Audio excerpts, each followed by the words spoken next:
La prefettura di Trieste ufficializza steward privati e rafforzamento dei controlli per risse e movida. Stanotte un'altra lite tra 15 giovani, si pensa ai soliti gruppi protagonisti degli ultimi episodi.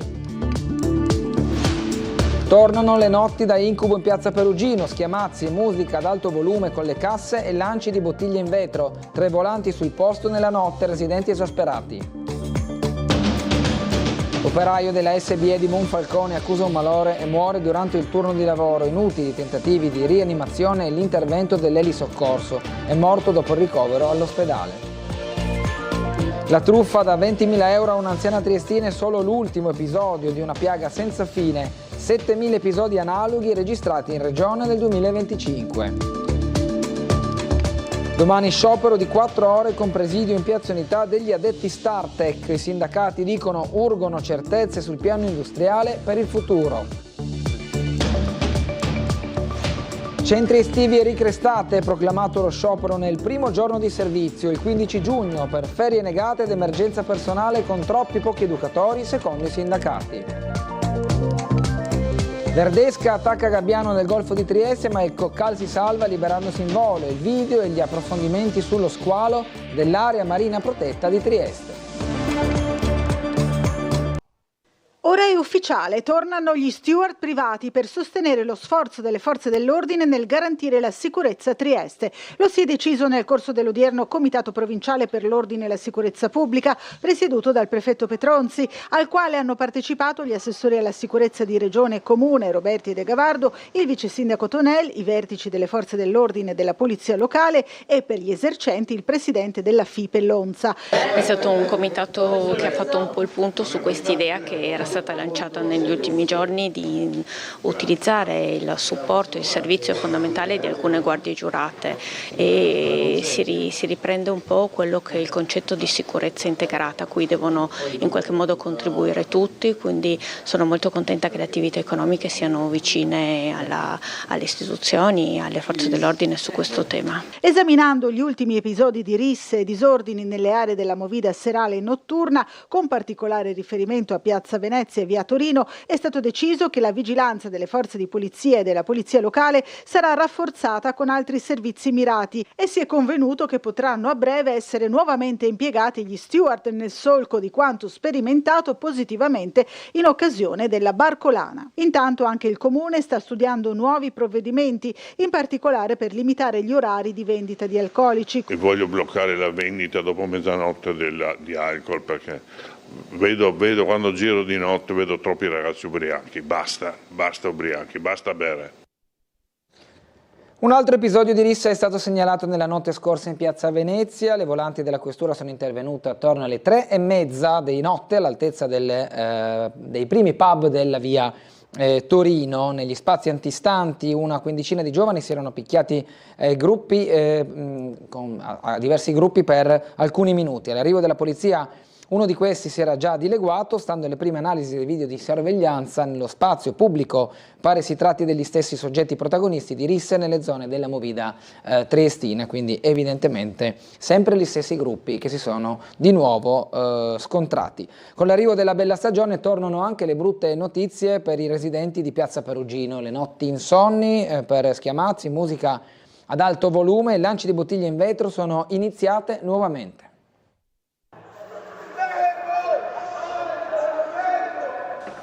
Torna l'incubo notturno in piazza Perugino. Con il caldo ecco riapparire i gruppi di ragazzi con casse portatili a tutto volume per tutta la notte, fra alcol e lanci di bottiglie di vetro una volta ubriachi. Danneggiato anche il verde pubblico della piazza appena ripiantumato, fra oleandri ed altri tipi di siepi. Sul posto, dopo diverse segnalazioni dei residenti al 112, 3 volanti di polizia che hanno passato al setaccio la zona. Fortunatamente stavolta non si segnalano risse violente, ma la pazienza dei residenti è già colma prima che si inizi la stagione estiva, quando si aprono le finestre e le notti di disagio e degrado in piazza si ripetono giorno dopo giorno. Gli stessi residenti, attraverso una segnalazione alla nostra emittente, chiedono la vigilanza notturna fissa e non il passaggio durante le ore di luce delle forze dell'ordine, quando sostanzialmente non accade nulla. Dramma questa mattina allo stabilimento SBE di Monfalcone, un operaio è morto colto da un infarto. Vediamo. Aveva 60 anni l'operaio morto stamattina, colto da un malore durante il proprio turno di lavoro allo stabilimento monfalconese della SBE, la società che si occupa di produzione di bulloni. Secondo le prime informazioni, l'uomo, poco dopo le 8:15 di questa mattina, avrebbe accusato i sintomi di un infarto. Nello stabilimento l'allarme è scattato immediatamente. Stante le condizioni apparse subito gravi ai sanitari del 118 intervenuti sul posto, è stato attivato anche l'elisoccorso per trasportare il sessantenne all'ospedale di Cattinara. Purtroppo però, nonostante le incessanti manovre di rianimazione, l'operaio è deceduto poco dopo essere arrivato al nosocomio triestino. Ennesimo episodio di truffa ai danni di una persona anziana a Trieste, questa volta nella centralissima via del Coroneo. Colpo grosso dei truffatori seriali proprio di fronte al carcere del Coroneo. Invece di finirci dietro le sbarre, i professionisti del raggiro hanno deciso di entrare in azione proprio nella centralissima via di Trieste, dove fra tribunale e casa circondariale sono sempre presenti pattuglie delle forze dell'ordine. Si è trattato di un colpo lampo, presumibilmente con la tecnica della refurtiva di una rapina da controllare. Il soggetto, che si è presentato alla porta dell'anziana, è riuscito a farsi consegnare gioielli preziosi per un complessivo di un etto in oro, oltre che diverse sterline frutto dei risparmi di una vita. L'uomo, una volta intascato il bottino, ha fatto perdere le proprie tracce. Saranno ora i carabinieri della compagnia di via Ermet a dover acquisire le immagini delle telecamere piazzate in zona per provare a identificare il responsabile. Una pratica sostanzialmente quotidiana, con una mole di lavoro legata alle truffe che ormai intasa gli uffici di pubblica sicurezza, visti 7.000 episodi analoghi registrati in regione nel 2025. E una nuova truffa circola in questi giorni attraverso una serie di SMS che segnalano l'esistenza di multe a carico di chi riceve il messaggio. Il Comune di Trieste non utilizza questo genere di comunicazione per avvisare le persone di eventuali contravvenzioni. Sentiamo. La truffa stavolta sale in macchina, l'ultima delle tante che mettono a dura prova la necessaria impassibilità di chi da esse viene raggiunto, sfrutta quel comprensibile timore che prende chiunque quando gli viene notificata una multa. Il tutto arriva via SMS e già questo dovrebbe mettere sull'avviso. Il mittente è un fantomatico comune, il messaggio è molto semplice, ancorché sia presente un errore di grammatica. Il destinatario viene in pratica avvisato dell'esistenza di una multa a suo carico con la possibilità di pagarla immediatamente. Accedendo al sito indicato viene richiesto di mettere il numero della targa del proprio autoveicolo. Appare poi una schermata con le infrazioni e la cifra da versare, quindi un'ulteriore schermata con la richiesta di inserire i propri dati e procedere con il pagamento. La truffa è particolarmente elaborata nella sua semplicità. I caratteri infatti sono quelli tipici delle modalità di pagamento tramite SPID o carta di identità elettronica cui si fa riferimento. Ovviamente nessun comune, tantomeno quello di Trieste, utilizza questi canali per rendere noto ad un cittadino di una sanzione emessa nei suoi confronti. La raccomandazione è ancora una volta quella di non prestare attenzione a questo genere di comunicazioni. Il Comune di Trieste comunica una multa attraverso Esatto con una raccomandata cartacea a domicilio oppure tramite PEC, ancora poi con una notifica diretta e per quelle stradali con l'esposizione dell'avviso sul parabrezza della vettura. Nel corso dei controlli effettuati dai carabinieri di Eurisina lo scorso fine settimana lungo Viale Miramare, 2 persone sono state denunciate per essersi rifiutati di sottoporsi agli accertamenti antidroga. Si tratta di un 22enne e un 39enne che, risultati positivi al narcotest salivare per consumo di sostanze stupefacenti, hanno successivamente rifiutato di recarsi presso una struttura sanitaria per gli esami di conferma. Per entrambi è scattato il ritiro immediato della patente, la denuncia all'autorità giudiziaria e l'affidamento del veicolo a terzi. Qualche giorno prima, nel territorio di Duino Eurisina, altri 2 automobilisti, un 41enne e un 33enne, erano stati sanzionati amministrativamente per guida in stato di ebbrezza, dopo essere stati sorpresi al volante con tassi alcolemici rispettivamente di 0,69 e 0,65 grammi per litro. Anche in questo caso è stato disposto il ritiro della patente, oltre alla sanzione pecuniaria prevista. Ha salvato dall'annegamento una ragazza caduta dal molo Audace. Per questo gesto il giovane Davide Mostarda è stato premiato questa mattina dal sindaco nel salotto azzurro del municipio. Una domenica di marzo stavo passeggiando con dei miei amici e sul molo Audace è caduta una ragazza in acqua e appena ci siamo accorti che appunto c'era una situazione di pericolo, ho cercato di capire se riuscisse a tornare verso il molo in autonomia per tirarla su e salvarla. Poi quando ho capito che non ce l'avrebbe fatta mi sono tolto un po' di cose, mi sono buttato per prenderla. Il clima, la temperatura dell'acqua è stata l'unica cosa a cui non ho pensato, infatti appena l'ho toccata ho capito che era veramente fredda e ho agito distinto, sì. Lo racconta con grande semplicità, ma il suo gesto è stato tutt'altro che banale. Incurante della temperatura ancora rigida dell'acqua nella prima domenica di primavera, si è buttato in mare per salvare una ragazza caduta dal molo Audace, riportandola a riva in tempo per affidarla alle cure del personale sanitario. Il 31enne Davide Mostarda, udinese, consulente di Poste Italiane, ha ricevuto oggi dalle mani del sindaco di Piazza, nel salotto azzurro del municipio, un attestato di riconoscimento e una medaglia. Presenti alla breve cerimonia anche l'assessore alla sicurezza De Gavardo, parenti, amici e colleghi del giovane. Sono molto contento, soddisfatto di questo riconoscimento, mi fa piacere che qua con me ci sia la mia famiglia e anche qualche mio amico e credo che sia un gesto che andava fatto perché quella persona era in chiara difficoltà e quindi lo rifarei e spero che altre persone possano prendere spunto da questo gesto. Se questo significa essere eroe, sarò un eroe, però non mi sento tale. Ecco. I salari sono stati pagati in tempo, compresa la promessa maggiorazione, ma i lavoratori Startec non sono tranquilli per il loro futuro e chiedono all'azienda certezze sul piano industriale. Per questo domani attueranno uno sciopero di 4 ore e un presidio in Piazza Unità.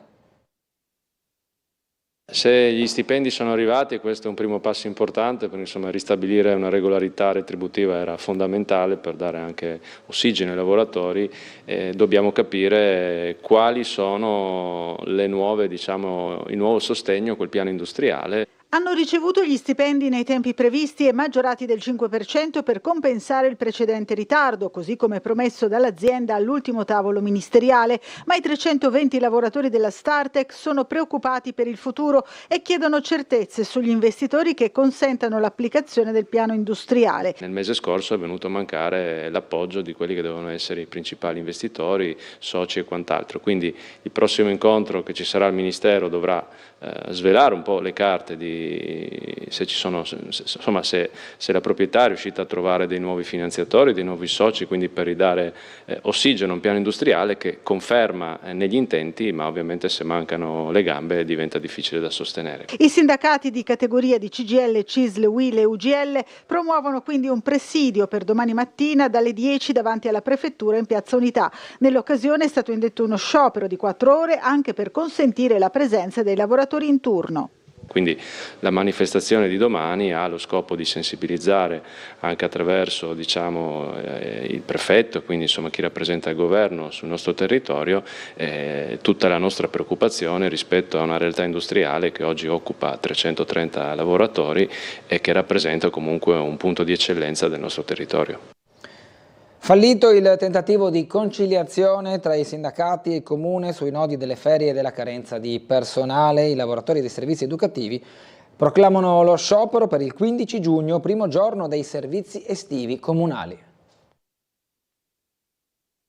La retromarcia parziale del Comune sul prolungamento del calendario scolastico non è bastata a disinnescare la bomba della protesta del personale dei servizi educativi comunali. Lo stato di agitazione annunciato nelle scorse settimane resta aperto e si trasforma ufficialmente in sciopero, proclamato per lunedì 15 giugno, primo giorno di ricrestate e centri estivi. Il tavolo di conciliazione tra l'amministrazione e le sigle sindacali CGIL, CISL e UGL si è concluso oggi in prefettura con una fumata nera. L'accordo è naufragato su una serie di nodi strutturali, spiegano i sindacati, che il Comune si rifiuta di sciogliere, dai rapporti numerici tra bambini e educatori alle ferie estive negate nei ricreatori, fino alle cosiddette ore sociali gonfiate. La CISL, che sciopera solo per il nodo ricreatori, parla di caos e problemi di programmazione per i ricreestate. UGL e CGIL ricordano che a incrociare le braccia sarà anche il personale di nidi e scuole dell'infanzia. La parola passa ora alla piazza con lo sciopero proclamato per il 15 giugno, un lunedì che si annuncia di passione per tante famiglie triestine.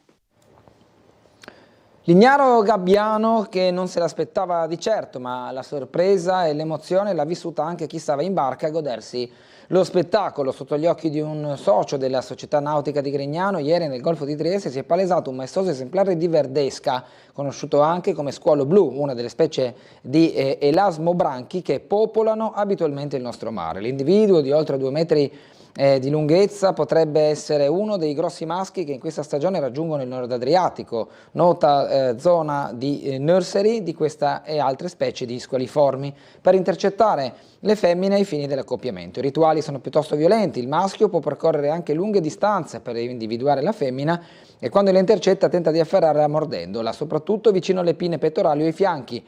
Per fortuna l'evoluzione ha dotato le femmine di una pelle decisamente più spessa rispetto ai maschi. Un altro aspetto curioso è legato alle riproduzioni. I maschi maturi si accoppiano anche con femmine immature, le quali sono in grado di preservare lo sperma all'interno di apposite ghiandole fino a che non raggiungeranno la maturità riproduttiva. Una sorta di congelamento molto utile come adattamento evolutivo. Nei prossimi mesi nel Golfo potremo iniziare ad osservare anche i nuovi nati. La scorsa estate un piccolo di verdesca di poche decine di centimetri si aggirava davanti agli stabilimenti balneari di Grignano, ad ulteriore conferma del nostro mare quale importante covo di questa specie.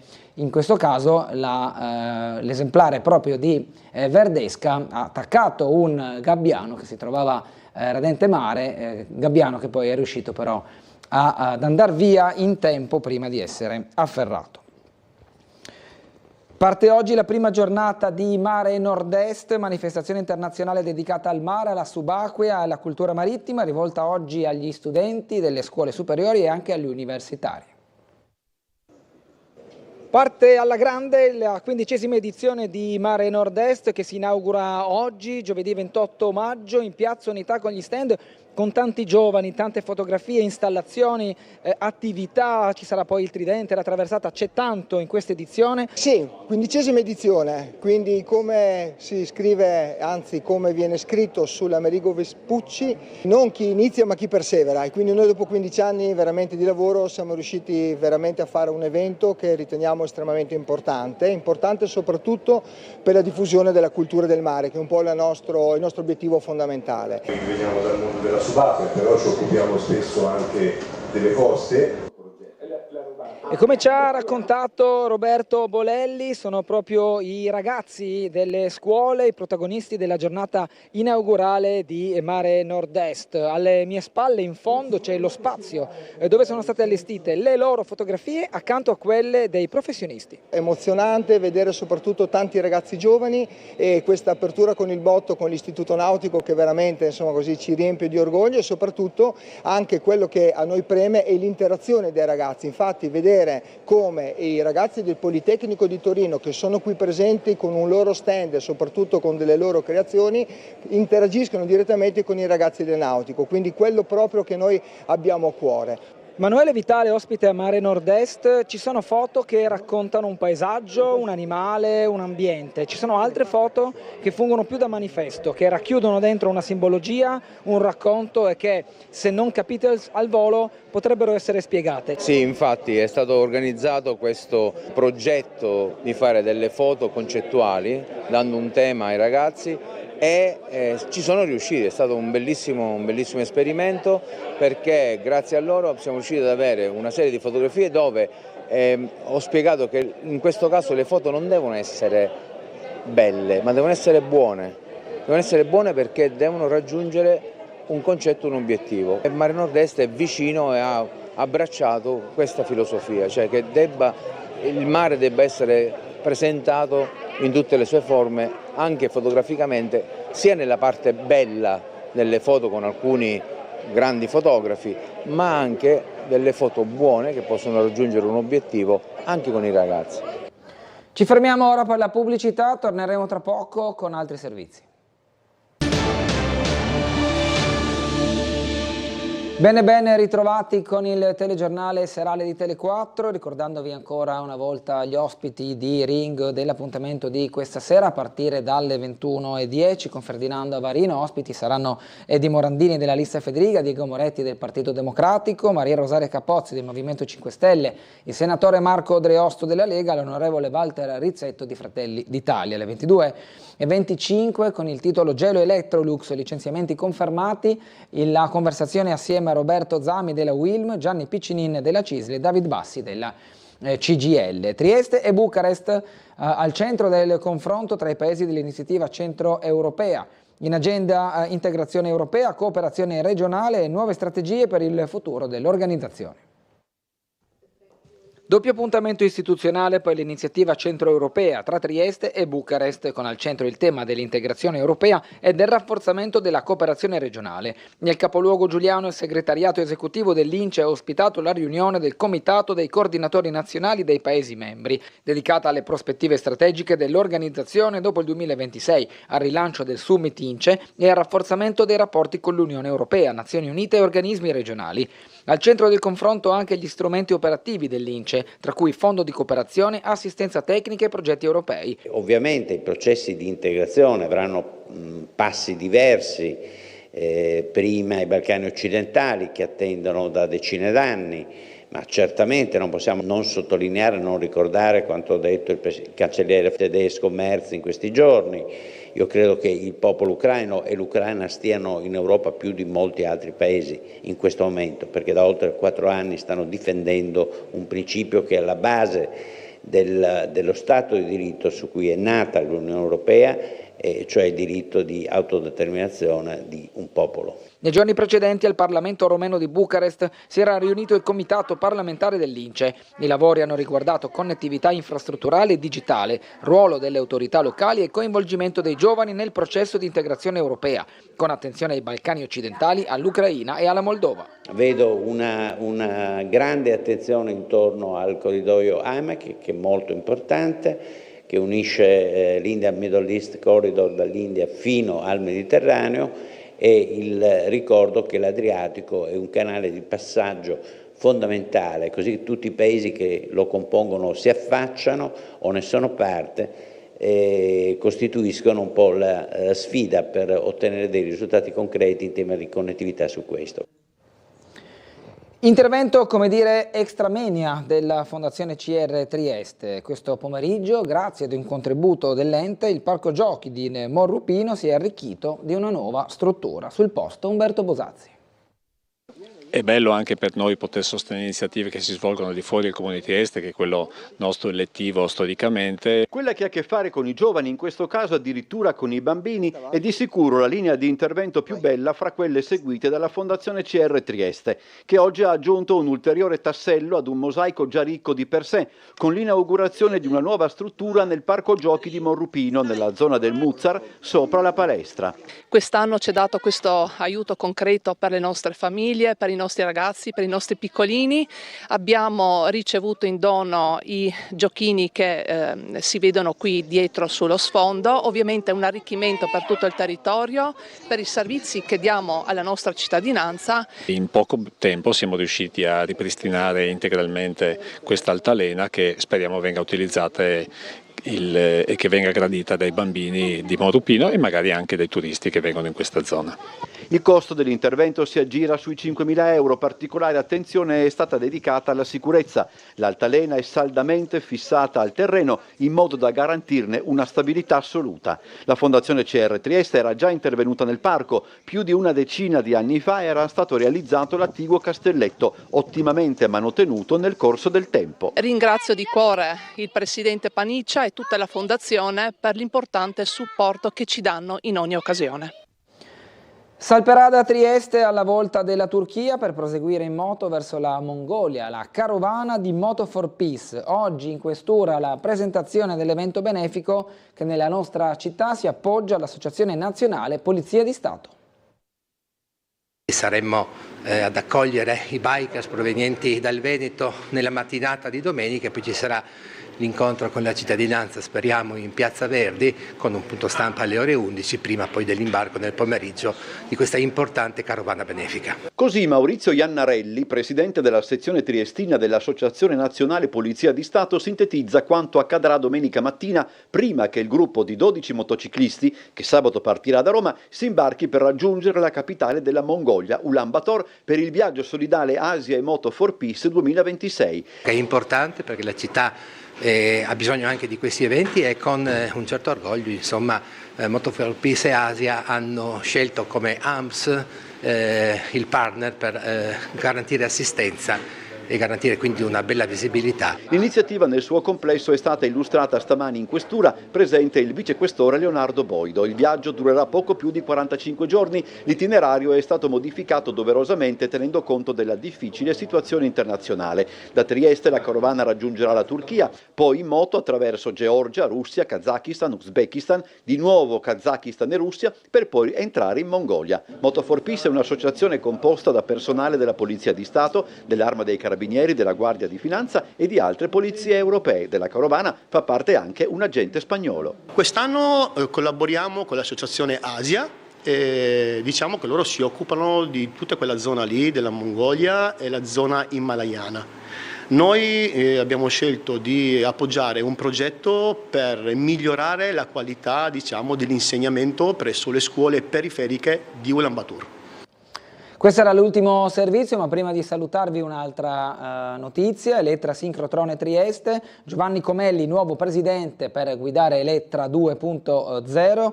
La nomina arriva mentre procede speditamente il progetto di Elettra 2.0 che porterà alla riaccensione della macchina nel 2027 e all'attivazione di nuove linee sperimentali per la ricerca internazionale. Dunque l'Assemblea dei Soci ha nominato il professor Giovanni Comelli presidente del Consiglio di amministrazione di Elettra Sincrotrone Trieste. Ed è tutto davvero per questo telegiornale, grazie per averci seguiti e una buona serata.